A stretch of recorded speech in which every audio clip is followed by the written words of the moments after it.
Hi, today in front of me Poco M5s and I'll show you how to log out from Gmail account on this device.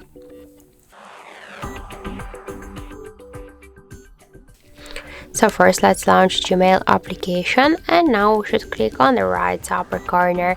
Now you can see that we are logged in here in Gmail account, and if you want to log out from here from Gmail application, we should log out first from Google account on our device.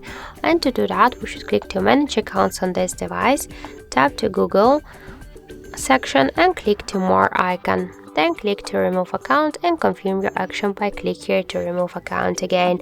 And that's it. So thank you for watching, and if you find this video helpful, don't forget to leave a like, comment and to subscribe our channel.